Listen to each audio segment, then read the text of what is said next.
ፍቅርና ስልጣን፣ ፍትህና ግፍ ፊት ለፊት በሚጋጩበት በዚህ ዓለም የአንድ መሪ ታላቅነት የሚለካው በኪሱ ባለው ወርቅ ሳይሆን በህዝብ ልብ ባለው ፍቅር ነው። ዛሬ የምናየው ፊልም በደግነትና በትህትና ህዝብን ስለሚመራ መምህር እና በጥላቻና በበቀል ስላናወዘ አንድ አስፈሪ ሰው የሚተርክ ታላቅ ፊልም ነው። ከታላቅ የድል በዓል ጀርባ የቂም በቀል ደመና ሲያንዣብብ፣ በአንድ አባት ጥበብና በአንድ ልጅ ጽናት መካከል የፍትህ መንገድ ሲቀደድ እናያለን። ይህ ታሪክ የጀግንነት ብቻ ሳይሆን የህይወት መርህ መፈተኛ ነው። ወደ ዛሬው አስደናቂ ፊልም ከመግባታችን በፊት ለቻናላችን አዲስ ከሆናችሁ ሰብስክራይብ በማድረግ የቤተሰባችን አባል እንዲሆኑ እንጋብዛለን። የፊልሙ መጋረጃ የሚገለጠው በአጎት ሲንግ የደስታ ሲቃ ነው። በእጃቸው የያዙትን ደብዳቤ እያነበቡ በታላቅ ሐሴት ለሻምቡ የምስራቹን ያበስራሉ። ሻምቡ የመጨረሻ የጨው ፋብሪካው ፈቃድ ደረሰ። ይህንን ደብዳቤ ይዘህ ለመምህር ዲናናት በፍጥነት አድርስ ሲሉ ይልኩታል። በዚህ መሃል ግን በመንደሩ አደባባይ ሌላ ትዕይንት እየተከናወነ ነበር። የመንገዱ አለቃ በገንቦ መስፈር በዓል ላይ በህዝቡ ተከቦ እንደ ንጉሥ በኩራት ቆሟል። ይሁንና የኩራት ድባብ በድንገት ተገፈፈ። መምህር ዲናናት ከባለቤታቸው ጋር ብቅ ሲሉ ህዝቡ ሁሉ አለቃውን ጥሎ ወደ መምህሩ ይተማል። የመንደሩ አለቃ በዚህ ሁኔታ እጅግ ተደናግጦና በቅናት ተሞልቶ ሲመለከት፣ መምህሩ ግን በታላቅ ስብዕና እና ትህትና ወደ እርሱ ቀርበው እንዴት ነህ ንጉሥ፣ ሰላም ላንተ ይሁን ሲሉ ይቅርታ ያቀርቡለታል። አለቃውም በቁጭት የትኛው ንጉሥ ብለው ሲጠይቅ፣ መምህሩ ጥልቅ ትርጉም ያለው ምላሽ ሰጡት። ንጉሥ ማለት በህዝብ ፍቅር የሚነግስ ነው። እዚህ ደግሞ የህዝቡ ፍቅር ለአንተ ከአምልኮ ደረጃ ደርሰዋል በማለት የክብሩን ምንጭ ያስረዱታል። ልክ በዚያ ቅጽበት እንደ አንበሳ የሚፈራው በብቃቱ ድንቅ የሚሰራውና ወደፊትም ተአምር የሚያሳየው ወጣቱ ቪዳይ በመድረክ ላይ ብቅ ይላል። ወደ ተዘጋጀለት የሰው ፒራሚድ በታላቅ ፍጥነት እየሮጠ በመውጣት አባቱና ሙሉ መንደሩ በደስታ በሚያበረታቱት ድምፅ ታጅቦ የድሉን ገንቦ ይሰባብራል። በዚህ ሁኔታ በዓሉ በደስታ ይጠናቀቃል። ነገር ግን ደስታው ረጅም ጊዜ አልቆየም። ለወጣቶቹ ገንዘብ የሚያከፋፍለው ትልቅ ሰው ለእያንዳንዱ 2 ሩፒ ሲሰጥ፣ ለቪጃይ ግን 3 ይሰጠዋል። ቪጃይ ይህንን ሲያይ በፍትህ እጦት ተቆጣ። ጓደኛዬ፣ ይህ ክፍፍል ፍትሃዊ አይደለም። ሁላችንም እኩል ደክመናል፣ እኩል ልንቀበል ይገባል ሲል ይቃወመዋል። ነገር ግን ትልቁ ወጣት በንቀት የድርሻን ወስደሃል፣ ሌላው አይገባህም ብሎ ሲገፋው የቪጃይ ቁጣ ይበልጥ ይገነፍላል። በፍትህ ካላከፋፈልክ አልለቅም በማለት ሊመታው ሲያደባ አባቱ መምህር ዲናናት ደርሰው ይገስጹታል። ቪጃይ በአባቱ ተገስጾ በቁጣ የተራመደ ወደ ትልቁ ዛፍ ስር ሄዶ ያለቅሳል። አባቱ ተከትሎት በመምጣት አጠገቡ ተቀመጠና ልጄ፣ እንባ መቼም ቢሆን ለችግር መፍትሄ አይሆንም ይለዋል። ቪጃይም በምሬት ታዲያ ምን እንዳደርግ ትፈልጋለህ? በደል አድርሰውብኝ እጁን ልሳሞ ሲል ይጠይቃል። ከዚያም አባቱ የዓለምን ዑደት እንዲህ ሲል ያብራራታል። አይን በአይን የሚለው መርህ ዓለምን በሙሉ እውር ያደርጋታል። አንተ ብትመታው እርሱም ይመታል። ይህ ደግሞ ማለቂያ የሌለው ቂም ይወልዳል። መምህሩ በመቀጠል ልጄ፣ ፈሪ ሁን ማለት አይደለም፣ ይልቁንም ጠንካራ መሆን አለብህ። ነገር ግን ጥንካሬህን የምትጠቀመው ለደካሞች መመኪያ እንዲሆንና የተገፉትን እንድታስከብር መሆን አለበት። ያኔ ህዝብ እንደ ንጉሥ ያነግስሃል ሲል ይመክረዋል። በመጨረሻም ሁለቱም በመሆን የጽናት መዝሙራቸውን እንዲህ ሲል ይዘምራሉ። ሕይወት ማለት ፍቅር፣ ታማኝነትና ለተቸገሩት ደግ መሆን ነው። ሁላችንም በእሳት መንገድ አልፈን የምንሄድ መንገደኞች ነን። በሌላ በኩል በመንደር ውስጥ የክፋት ደመና እየረገፈ ነው። ኒማ የመንደሩን አለቃ ይበልጥ ያቆስለዋል። አለቃ፣ አንተ ንጉሥ ሆነ ሳለህ ህዝቡ ግን መምህሩን እንደ ንጉሥ ያከብረዋል። አንድ ነገር ካላደረግ ቦታህን ይወስደዋል ይለዋል። አለቃውም ኮንቻ የሚመጣበትን ቀን በጉጉት ይጠባበቃል። በእርግጥም በማግስቱ ጠዋት አስፈሪው ኮንቻ ይደርሳል። አዲሱን የጨው ፋብሪካ ሲመለከት የልጅነት ትዝታው ተቀሰቀሰበት። ሰዎች አንተ ጨራቅ፣ አንተ ራስ በራ እያሉ ሲሳለቁበት የነበረው ድምፅ በጆሮው ያስተጋባል። በንዴት የፊቱን ነጸብራቅ የሚያሳየውን መስታወት ይሰባብራል። አባቱ አቅፎት ሊያረጋጋው ሲሞክር ግን ኮንቻ በጽኑ ቃል አትፍራ አባቴ፣ ለእኔ አትጨነቅ፣ ሁሉም ነገር አልቋል በማለት የወደፊቱን የጥፋት መንገድ ፍንጭ ይሰጠዋል። ታሪኩ የሚቀጥለው መምህር ዲና ናት ራሳቸውን ለመከላከል በሚያደርጉት የመጨረሻ ትግል ነው። ሆኖም ግን የሰይጣን ልጅ የሆነው ኮንቻ በመምህሩ አንገት ላይ እጁን አሳርፎ እንደ መስዋዕት እንስሳ በጭካኔ እየጎተተ ወሰዳቸው። ትንሹ ቪጃይ በአባቱ ላይ የሚፈጸመው ግፍ እያየ በለቅሶ ይከተላቸው ነበር። ቪጃይ ሮጦ አባቱን ቢያቅፈውም በመንደሩ አለቃ የተመረዙት መንደረኞች ግን ይህ አባትህ በእኛ መካከል ሊኖር የማይገባው ርኩስ ሰው ነው በማለት ቪጃይን ገፍትረው ጣሉት። በመጨረሻም ኮንቻ መምህሩን በትልቅ ዛፍ ላይ ሰቅሎ የሕይወታቸውን ክር ቀጠፉት። ቪጃይ ብቸኛ ረዳት የሌለው ሕፃን ሆኖ አባቱን ብቻውን ቀበረ። ከነፍሰ ጡር እናቱ ጋር በታላቅ ሐዘን ውስጥ ወደቁ። ኮንቻ ግን በዚህም አልረካም። ከነበራቸው መጠለያ አፈናቅሎ ከመንደሩ ጨርሶ አባረራቸው። ከመንደራቸው ተባረው የሙምባይን ምድር እንደረገጡ የቪጃይ እናት ምጥ ያዛት። ቪጃይ ግራ ገብቶት እባካችሁ እርዱኝ እያለ ቢለምንም የሙምባይ ጎዳናዎች ግን በዝምታ ተመለከቱት። ውሎ አድሮ ካሊ ወደምትባል እናት ዘንድ ደርሶ ተማጸነ። የካሊ እናት ሁኔታውን አይታ ረዳችው። ቪጃይ በእናቱ ስቃይ ተደናግጦ ሲያለቅስ ካሊ ከዚህ ሂድ ብላ አስወጣችው። ልክ በዚያ ቅጽበት የሕፃን ድምፅ ተሰማ። የካሊ እናት ወጥታ ልጄ ሁሉም ነገር አልቋል፣ ይህችን ጨረቃ ተቀበልና ተንከባከባት በማለት ትንሿን እህቱን አስረከበችው። ከወራት በኋላ ቪጃይ በሥራ ቦታው ሳለ ድንገት ኮንቻን አየው። ስራውን ጥሎ ተከተለው። ኮንቻ የሄደው ራውፍ ላላ የተባለውን የሕገ ወጥ ንግድ አውራ ለማግኘት ነበረ። ራውፍ ላላ ሴቶችን እንደ ሸቀጥ የሚሸቅጥ ጨካኝ ሰው ነው። ኮንቻ ከፋብሪካው ያመጣውን የኮኬን ናሙና ለራውፍ ላላ አሳየው። ይሁን እንጂ ራውፍ ላላ ኮንቻን በንቀት ተመለከተው። አንተ ቆሻሻ፣ ፊትህን ማየት አልፈልግም። አንተ አስቀያሚ ብቻ ሳትሆን ውስጥህም ታሪክም የቆሸሸ ነው። ያመጣውን ሸቀጥ ይዘህ ከፊት ጥፋልኝ በማለት አባረረው። ኮንቻ በቁጣ ተሞልቶ በራውፍ ላላ ፊት መስታወት ቢሰባበርም የራውፍ ሰዎች ግን መልሰው አዋረዱት። ራውፍም ዛሬ የልጅ ልደት ቀን ስለሆነ ነው የሚለቀህ፣ ነገ ብትመጣ ግን እጣ ፈንታ ሌላ ይሆናል ሲል አስጠነቀቀው። ቪጃይ ይህን ሁሉ ሁኔታ ከሩቅ ሆኖ በዝምታ ይታዘብ ነበር። ከጥቂት ቀናት በኋላ ራውፍ ላላ ወደ ቪጃይ መንደር መጣ። ራውፍን ለመግደል በኮንቻ የተላከውን ሰው ይዞት መጥቶ በሕዝብ ፊት ይቅርታ የሚደረገው አቅም ሲኖር ነው። አንተ ግን ልትሞት ይገባሃል በማለት በጭካኔ ገደለው። የመንደሩ ሕዝብ በሙሉ በፍርሃት ሲንቀጠቀጡ፣ ቪጃይ ግን እንደ አንበሳ አይኖቹን በራውፍ አይኖች ላይ ተከለ። ራውፍም ማነህ አንተ ልጄ ሲል ጠየቀው። ቪጃይም ቪጃይ ሲል በድፍረት መለሰ። ራውፍ ስለማልፈልግ ነው ያላየኸኝ የሚለውን የቪጃይን ምላሽ ሰማ። በድፍረቱ ተገረመ። ካሊን አይቶ ይቺ ማናት ሲል ጠየቀ። እናቷም ልጄ ናት አለችው። ራውፍም ሳላውቅ አድጋለች በማለት በጥላቻ የተሞላ እይታ በማየት ጥሏቸው ሄደ። ፖሊሱ ሽንዴ ለኮንቻ ደውሎ ራውፍ ሰው መግደሉንና ቪጃይ ምስክር መሆኑን አሳወቀ። ኮንቻም ቪጃይ በራውፍ ላይ እንዲመሰክር አድርጎ ሲል ትእዛዝ ሰጠ። በሚቀጥለው ቀን ቪጃይም አስገዳጅ በሆነ ሁኔታ ወደ መርማሪው ዘንድ ወሰዱት። መርማሪውም ልጄ አትፍራ፣ ትናንት ሰውየውን የገደለው የትኛው ነው ሲል ጠየቀው። ቪጃይ ፊት ለፊት የቆሙትን ወንጀለኞች ተመለከተ። አይኖቹ ራውፍ ላላ ላይ አረፉ። ሆኖም ግን በዚህ ወሳኝ ሰዓት ቪጃይ የአባቱን ታላቅ ምክር ያስታውስ ነበረ። ጥንካሬህን በትክክለኛ ቦታና በትክክለኛው ጊዜ ተጠቀምበት የሚለውን። ቪጃይ አሁን ምን አይነት ውሳኔ ወስን ይሆን? የአባቱን ቃል ይጠብቃል ወይስ የበቀል እርምጃ ይጀምራል? ቪጃይ በመርማሪው ፊት ቆሞ አይኖቹን በራውፍ ላላ ላይ ቢተክልም የሰጠው ምላሽ ግን ሁሉንም ያስገረመ ነበረ። ከእነሱ መካከል ማንም የለም ሲል መለሰ።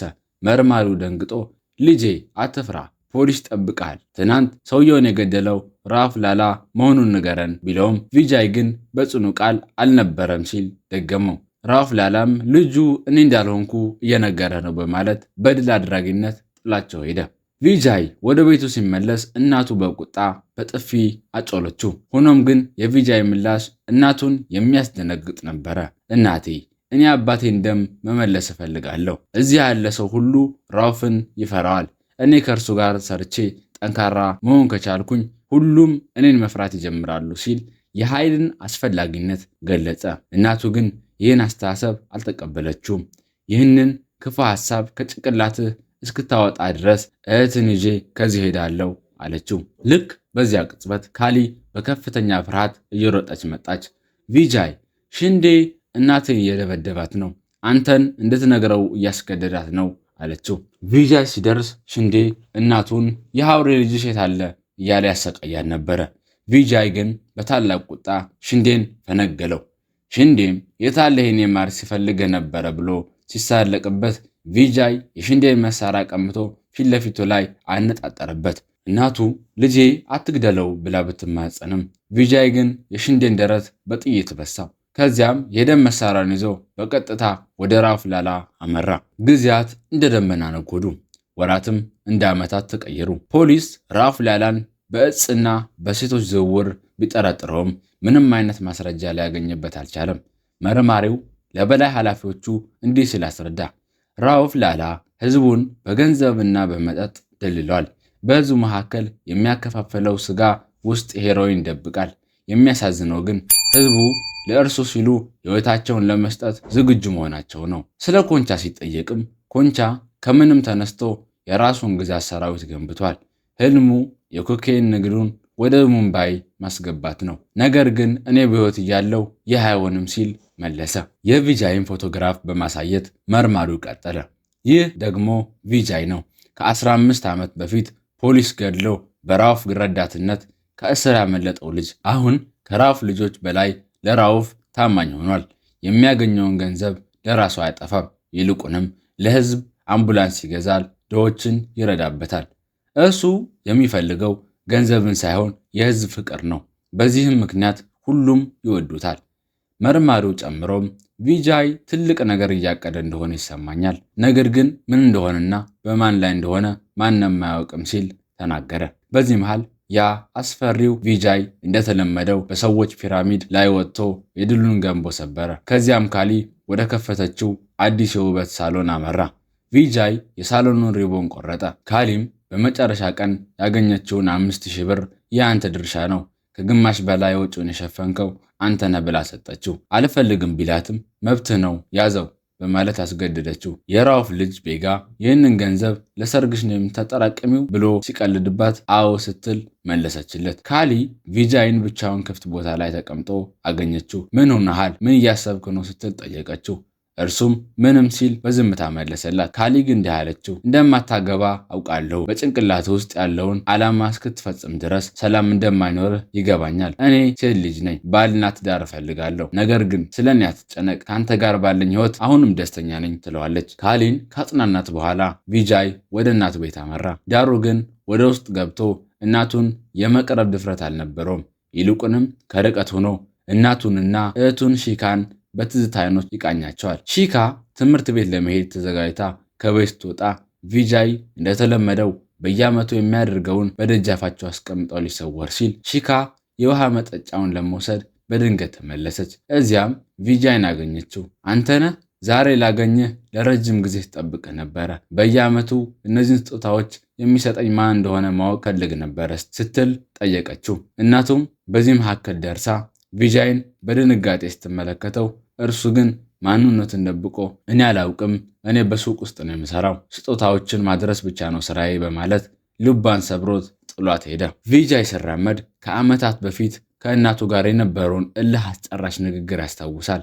የአባቴን ደም መመለስ አለብኝ አላቆምም ሲላት፣ እናቱ ግን አባትህ በሕይወት ቢኖር ኑሮ እንዲህ አታድርግም ነበረ ብላው ነበር። እርሱ ግን አዎ እርሱ በሕይወት ቢኖር ኑሮ ይህንን ሁሉ አላደርግም ነበር፣ ነገር ግን ገደሉት። አባቴ ሞቶ ውሻዎቹ ግን በሕይወት ሊኖሩ አይገባም፣ እነርሱም ሊሞቱ ይገባቸዋል ሲል የበቀሉን ጥልቀት ገለጸላት። ብትሞትስ ስትለውም ቢሆንም ግን በሰላም ሞታለሁ የሚል ጽኑ ምላሽ ሰጥቷት ነበረ። በዚያ ምሽት ቪጃይ በእህቱ ልደት ላይ መገኘት ባለመቻሉ በከፍተኛ ሐዘንና ስካር ተውጦ የእህቱን የልጅነት ፎቶግራፍ ይመለከታል። ሳይታሰብ ካሊ የልደት ኬክ ይዛ ትገባለች። ቪጃይም ለጥቂት ደቂቃዎች በደስታ ኬክን ቢቆርጥም ወዲያው ግን ወደ ሐዘን ድባቡ ይመለሳል። በማግስቱ ቪጃይ ወደ ስራው ሲመለስ በራውፍ ላላና በደንበኞቹ መካከል አለመግባባት ተፈጠረ።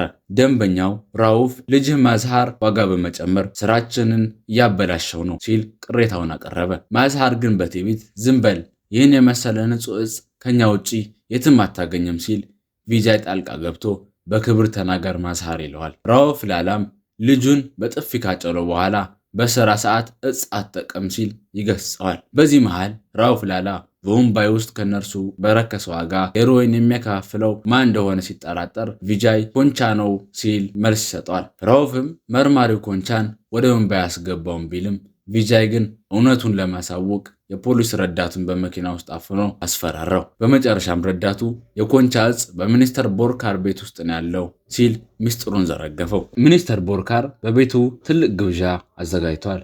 ሙዚቃ፣ መጠጥና ዳንስ በሞላበት በዚያ ግብዣ ውስጥ ሻንታራም የተባለው የኮንቻ ሰው እጹን ወደ ጎጆ አስገብቶ ሊታጠብ ሲል ቪጃይ በድንገት ከፊት ለፊቱ ተገለጠ። ሙዚቃ እና ኮኬን ሁሉም አዘጋጅቷል። መርማሪው ግን አሁን ይመጣልሃል ሲል ሻንታራምን አስደነገጠው። ቪጃይ ወደ ሚኒስተሩ ሂዶ ትልቅ ውለታ ልውልልህ እችላለሁ፣ በታችኛው ክፍል ያለው ኮኬን ላስወግድልህ እችላለሁ ሲል ሐሳብ አቀረበለት። ልክ በዚያ ቅጽበት መርማሪው ከሰራዊት ጋር ደረሰ። ሚኒስተሩ ይህ የማን ቤት እንደሆነ ታውቃለህ ብሎ ቢፎክርም ያስፈራራው ቢነግረውም መርማሪው ግን ምንም ሚኒስተር ብትሆንም የፍተሻ ወረቀት አለኝ ገብቼም እፈትሻለሁ በማለት ቤቱን ለፍተሻ ቆርጦ ተነሳ። መርማሪው የፍተሻ ትዕዛዙን ለሚኒስተሩ አስረክቦ መላውን ግቢ ማተራመስ ጀመረ። የፍተሻው ሂደት እስከ ታችኛው እስከ ጋራዡ ድረስ ቢዘልቅም ሚኒስተሩ ግን በጭንቀት ተውጦ እዚህ ማንም የለም፣ የቆዩና ዋጋ የሌላቸው ቁሳቁሶች ብቻ ነው ያሉት በማለት ሊያስቆመው ሞከረ። ዳሩ ግን መርማሪው ጥርጣሬውን አላቆምም። ወደ ውስጥ ገብቶ ቢፈትሽም ምንም አይነት እጽ ሊያገኝ አልቻለም። ሚኒስተሩ ሁኔታውን ካለፈው በኋላ ወደ ሻንታራም በመሄድ የተፈጠረውን ሁሉ ነገረው። ሻንታራም አንድ ነገር ማድረግ አለብኝ ሲል፣ ሚኒስተሩ ግን ብቸኛውን መፍትሄ እንዲህ ሲል ነገረው። መፍትሄ ከፈለግ ያንን ቪጃይ የተባለውን ልጅ ግደለው አለው። በዚህ መካከል ቪጃይ ለመርማሪው ስልክ ደውሎ የአባቱን ምክር አስታወሰው። አባቴ በአንድ ወቅት ጥንካሬህን በደካሞች ላይ አትጠቀም ብሎ ነበረ። እኔም ቃሉን አከብራለሁ፣ ነገር ግን ጥንካሬን ለበቀል እጠቀምበታለሁ። አሁን ጦርነት ሊጀምር ነው። መርማሪውም አንተ ማነህ ብሎ ሳይጨርስ ቪጃይ ስልኩን ዘጋው። ቪጃይ በስልኩ ሳጥን ውስጥ ሳንቲም ከቶ ሲወጣ ምስጢራዊ የሆኑት ሴት ረዳቶቹ ስልኩን በፈንጂ አጥምደውት ነበረ። ሻንታራም ስልኩን ሊያነሳ ሲል ስልኩ በላዩ ላይ ፈነዳ። ቪጃይ ወደ ውስጥ በመግባት ሻንታራምን ሊገለው ቢችልም አልገልህም፣ ምክንያቱም እኔ ራውፍ ላላ አያስፈልገኝም አለው። ሻንታራም ለምን ሲል ጠየቀው። ቪጃይም በታላቅ ኩራት ምክንያቱም እኔ መላዋን ሙምባይ እፈልጋለሁ፣ አንተና አለቃ ኮንቻ ደግሞ እዚህ ትረዱኛላችሁ። ከነገ ጀምሮ የኮንቻ እጽ በሙምባይ ይሸጣል፣ ዋጋውንም እኔ ወስናለሁ በማለት ሻንታራምን በቁጥጥር ስር አዋለው። በማግስቱ ራውፍ ላላ ቪጃይን በሕዝብ ፊት አነገሰው። ከዛሬ ጀምሮ 2 ግዛቶች ለቪጃይ ተሰጥተውታል፣ እርሱ አዲሱ ንጉሥ ነው ሲል አወጀ። በተጨማሪም ልጁ ማዝሃር ከኪሪንጂ ጋር በሚቀጥለው ማክሰኞ እንደሚጋባ አስታወቀ። ማዝሃር በአባቱ ውሳኔ ተቆጥቶ ለምን ለእርሱ ግዛቶችን ሰጠው ብሎ ሲጠይቀው ራውፍ ላላ ግን ለጊዜው ነው፣ አንተ ሱስን ስታቆም ሁሉን ትረከባለህ፣ ቪጃይ ቢኖርም ባይኖርም ግዛቱ ያንተ ነው ሲል አጽናናው። ልክ በዚያ ቅጽበት አንድ ሕፃን የራውፍን ጫማ መጣ።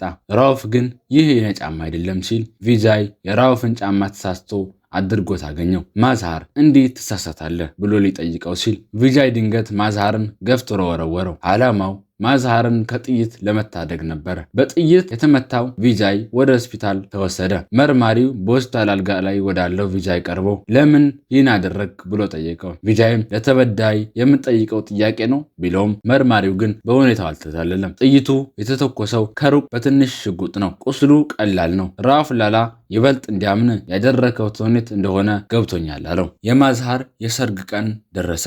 ራውፍ ላላ በደስታ ዛሬ 3 ልጆች አሉኝ ሲል ሲጨፍር ቪጃይ ምስጢራዊ ስልክ ደረሰው። ስልኩን ማዝሃር እንዲያነሳው ተደረገ። ስልኩን የደወለው ሰው ማዝሃርን ሊገድል የፈለገው ወንጀለኛ ሻንታራም እንደሆነ መረጃ ሰጠው። ማዝሃር በቁጣ መሳሪያውን ይዞ ሲነሳ ቪጃይ ዛሬ የሰርግ ቀን ነው እኔ ሄዳለሁ ቢለውም ማዝሃር ግን የእርሱ ሬሳ ሳይመጣ አልገባም ብሎ መሳሪያውን ይዞ ሄደ። ማዝሃር ወደ መጋዘኑ ሲደርስ የሻንታራምን ሰዎች መደብደብ ጀመረ። ሻንታራም ሳያመልጥበት ተከትሎት ቢሮጥም እግሩ ላይ ተኩሶ መሳሪያውን አስጣለው። ማዝሃር ቪጃይ ወንድሜ መሳሪያን ስጠኝ እያለ ሲጮህ ሻንታራም ከመጋዘኑ ወጥቶ ይስቅ ጀመር። በመጨረሻም ማዝሃር ወጥመድ ውስጥ እንደገባና ይህንንም ወጥመድ ያዘጋጀው ቪጃይ መሆኑን ተረዳ። የውሻ ልጆች ብሎ ቢጮህም ሻንታራም የመጨረሻውን ጥይት ተኩሶ የማዝሃርን ሕይወት ቀጠፈው። ማዝሃር መሬት ላይ ሲወድቅ ቪጃይ ከጀርባው ሆኖ በዝምታ ይመለከት ነበር። ቪጃይ በሻንታራም ጆሮ አጠገብ ጥይት ተኩሶ ለምን ይህን አደረግክ የሚለውን ጥያቄ በቁጣ አቀረበለት። ቪጃይ ግን መልሱን ለሻንታራም አልተወም። ወደ ኮንቻ ለመድረስ ራውፍ ላላ አያስፈልገኝም፣ ይህንን ተልዕኮ ከጨረስኩ በኋላ ደግሞ አንተም አታስፈልገኝም፣ ወደ ዓላማዬ በሚወስደው መንገድ ላይ ምንም አይነት ማስረጃ መተው የለብኝም ካለ በኋላ የሻንታራምን የህይወት ክር ለዘላለም ቀጠፈው። ራውፍ ላላ የልጁን ሰርግ በታላቅ ድምቀት እያከበረ ሳለ ቪጃይ የልጁን አስክሬን ተሸክሞ ዘለቀ። በድንገት ያ ሁሉ ጭፈራና ደስታ ወደ ሲቃና ለቅሶ ተቀየረ። ራውፍ ላላ የልጁን አስክሬን ሲያይ የደረሰበት ድንጋጤ ራሱን ስቶ ኮማ ውስጥ ገባ። በዚህ ሁኔታ ቪጃይ የሙምባይ አዲሱ ንጉሥ ሆኖ ዙፋኑን ተቆጣጠረ። የመጀመሪያው እርምጃ ግን እንደ ራውፍ ላላ ግፍ መስራት ሳይሆን የታገቱት ልጃገረዶች ነፃ አውጥቶ ወደ ቤታቸው መመለስ ነበረ። ህዝቡም በአዲሱ የክብር ንጉሥ እጅግ ተደሰቱ። ቪጃይ በዙፋን ላይ ተቀምጦ ሳለ ስልክ ተደወለለት። ደዋዩ ኮንቻ ነበር። ቪጃይ በውስጥ የሚነደውን ቁጣ ደብቆ በረጋ ድምፅ ሰምቻለሁ፣ የምትፈልገውን እሰጥሃለሁ አለው። ኮንቻም ተስማምተናል ሲል ጠየቀው። ቪጃይ ስንገናኝ እንስማማለን፣ እኔም ራሴ ማንዷ ድረስ እመጣለሁ ሲል መለሰለት። ምንም እንኳ ኮንቻ ቪጃይን ቢጠረጥረውም ቪጃይ ግን ስለ ሻንታራ ማንጨቃጨቅ፣ በመካከላችን ያለው ንግድ ከዚያ ይበልጣል በማለት ማንድዋ ለመሄድ ተነሳ። ቪጃይ ማንድዋ ሲደርስ የታጠቀ ሰራዊት በየቦታው ተሰማርቶ አገኘ። የአባቱን ትምህርት ቤት ሲመለከት የቀድሞ የግፍ ትዝታ በአእምሮ ተቀሰቀሰ።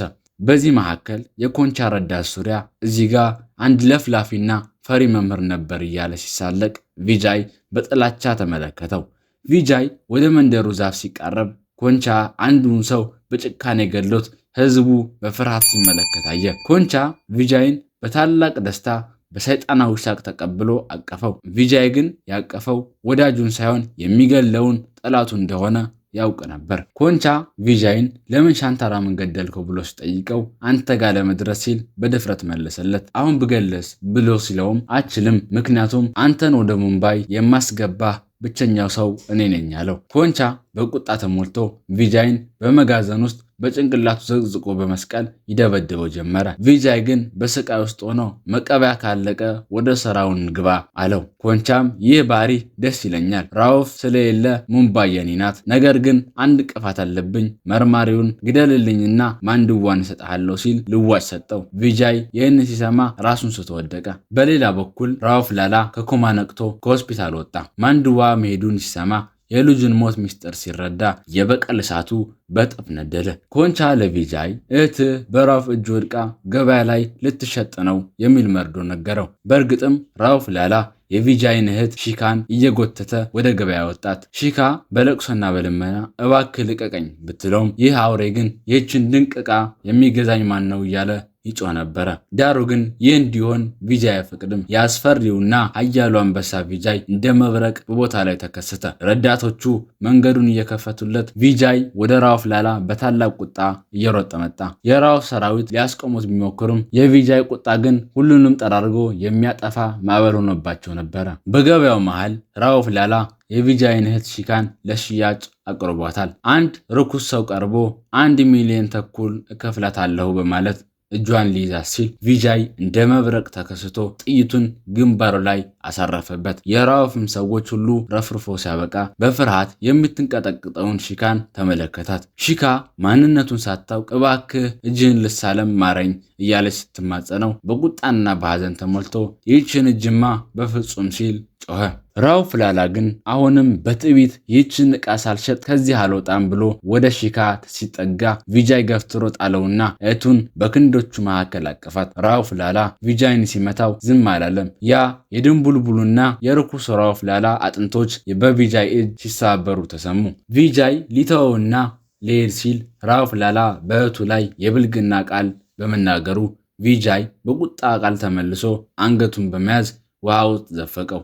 እናቱ በድንገት ደርሳ ቪጃይ ተው ብላ ብትጮህም የራውፍ ላላ የህይወት ክር ግን ተቋርጣ ነበረ። ሺካ ማንነቱ እንዲነግራት እናቷን ስትማጸን እናቷም በለቅሶ ይህ እኮ ወንድምሽ ነው ስትል ሚስጥሩን ዘረገፈችው። በማግስቱ ሺካ ወደ ቪጃይ መንደር መጣች። ካሊ ሁኔታውን አይታ አንድ ህፃን ላከችና እህት ሺካ ውጭ እየጠበቀች ነው የሚለውን መልእክት ለቪጃይ እንዲያደርስ ነገረችው። ህፃኑም መልእክቱን እንዳይረሳ እየደጋገመ ሲሮጥ የመንደሩ ህዝብ ሁሉ ሺካ የቪጃይ እህት መሆኗን ሰሙ። ሁሉም ሰው የንጉሱን እህት ለማየት ተሰበሰቡ። ቪጃይ በድንገት ከፊቷ ሲቆም 15 ዓመት ሙሉ ሲያልመው የነበረው ቅጽበት ደረሰ።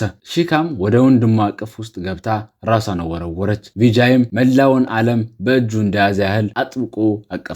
በዚያ ቅጽበት በቦታ ላይ የነበረው ሁሉ በእንባ ታጠበ። ቪጃይ እህቱን ይዟት ወጣ። ያለፈውን የናፍቆት ዓመታት ሁሉ ሊክሳት ሞከረ።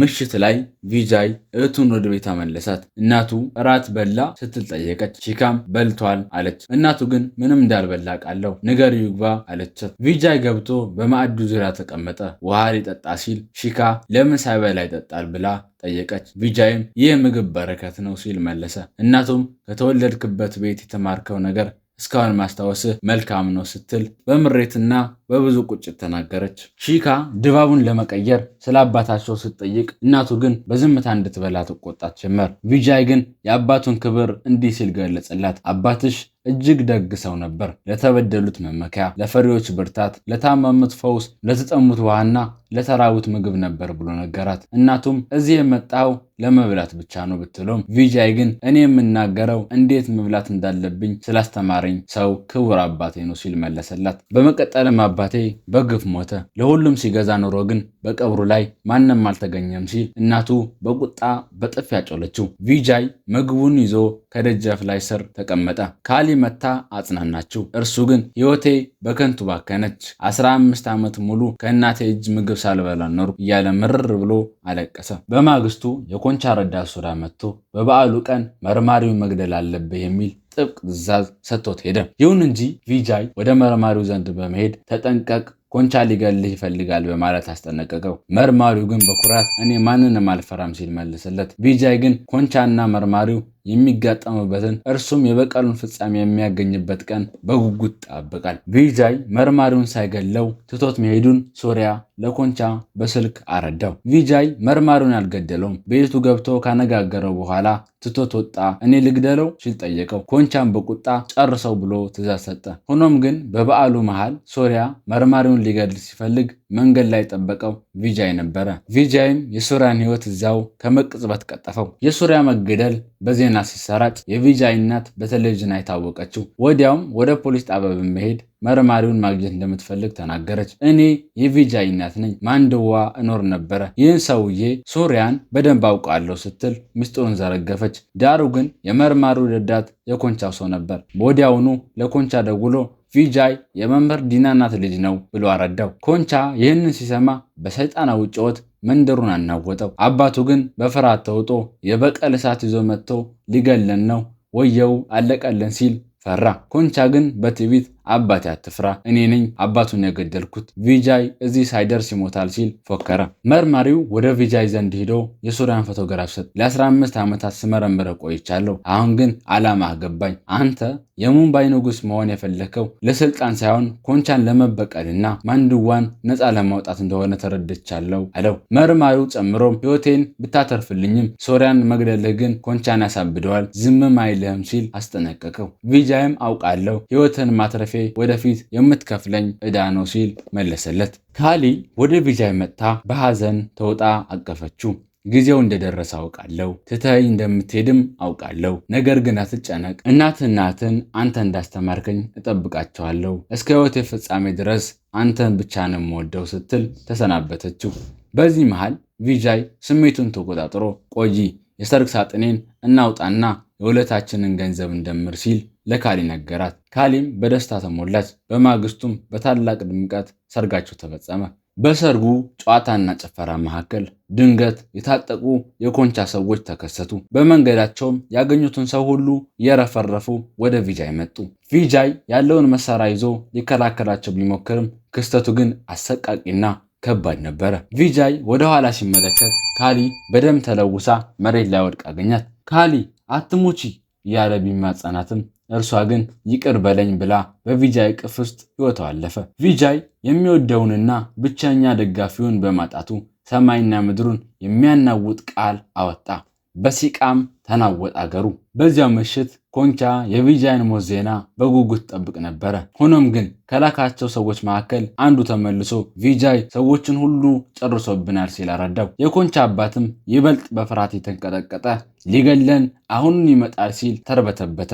ቪጃይ አሁን የሚያጣው ምንም ነገር የለም፣ የበቀል እሳቱ ወደ ማንድዋ ሊነፍስ ተዘጋጅተዋልና። ቪጃይ የማንድዋን ምድር የረገጠው ለመደራደር ሳይሆን የጥፋትን እሳት ለማርከፍከፍ ነው። ገና በማለዳው በጸጥታ ውስጥ የመጀመሪያውን የጥበቃ ማማ ሰባበሮ የኮንቻን ሰራዊትና ምሽግ በታላቅ ፍንዳታ አጋየው። ኮንቻ በድንጋጤ ደርቆ በሚመለከትበት በዚያ ቅጽበት ቪጃይ ከጀርባ የሆነው አሁን ምን እንደምታደርግ አሳየኝ ብሎ በቁጣ ተገዳደረው። ኮንቻ እንደ ተራራ የሚከብድ ጥቃቱን በቪጃይ ላይ አሳረፈ። የቪጃይ ቡጢ በኮንቻ ላይ ምንም አይነት ለውጥ ማምጣት አልቻለም። የአውሬ ፊቱ እንደ ድንጋይ ጠነከረ ነበረ። ኮንቻ ቪጃይን አንቆ ይዞት 15 ዓመት ሙሉ አባትን በሰቀልኩበት ዛፍ ላይ አንተን ለመስቀል ስጣበቅ ነበር እያለ ያፌዝበት ጀመር። ቪጃይ ቢታገልም የኮንቻ ግዙፍነት ከአቅሙ በላይ ሆኖበታል። በዚህ መካከል የኮንቻ አባት በድንጋጤ እየሮጠ መጥቶ ሊገለም መጥቷል ብዬህ አልነበረም ሲል ኮንቻ በድንገት ገፍትሮ ጣለው። አባቱም ከደረጃ ላይ ተንከባሎ ሕይወቱ አለፈ።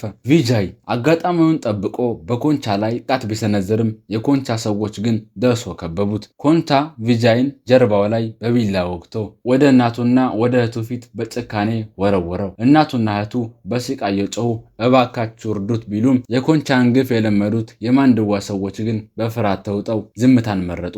ቪጃይ ግን ለእናቱ እንዲህ አላት፣ አባቴ ሲገደል ዝም ያሉ ሰዎች ዛሬ እኔን ይረዱኛል ብለሽ ትጠብቂያለሽ አላት። ኮንቻ ግን ዲያብሎስን ስለመረጡ አይረዱህም ካለ በኋላ ቪጃይን በገመድ ላይ አስሮ ወደ ትልቁ ዛፍ ጎተተው። ልክ አባቱ በተሰቀለበት ዛፍ ስር ቪጃይ ደረሰ። ኮንቻ ገመዱን ሊያጠብቆ ሲሞክር ቪጃይ የመጨረሻውን የውስጥ ብርታት አሰባስቦ በመነሳት ገመዱን በጣጥሶ ጣለው። በአንድ ታላቅ ቡጢ ኮንቻን አፈራገጠው። ከዚያም ግዙፍ ድንጋይ አንስቶ የኮንቻን አጥንቶች አደቀቃቸው። በመጨረሻም የፍትህ ገመዱን በኮንቻ አንገት ላይ አጥልቆ በዚያው ዛፍ ላይ ሰቅሎ የአባቱን ደም መለሰ።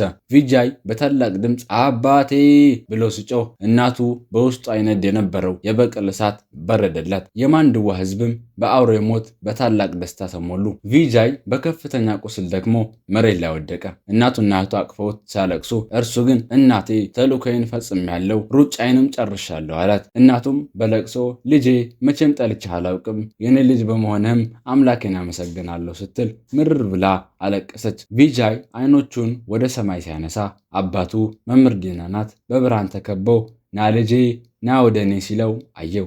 ቪጃይም የአባቱን ድምፅ ሰምቶ ነፍሱ በሰላም ከእርሱ ተለየች። ተመልካዮቻችን የዛሬው ፊልም ይህን ይመስል ነበረ። ይህንን ቪዲዮ ከወደዱ ላይክ በማድረግ ለቻናላችንም አዲስ ከሆኑ ሰብስክራይብ በማድረግ የቻናላችን ቤተሰብ ይሁኑ።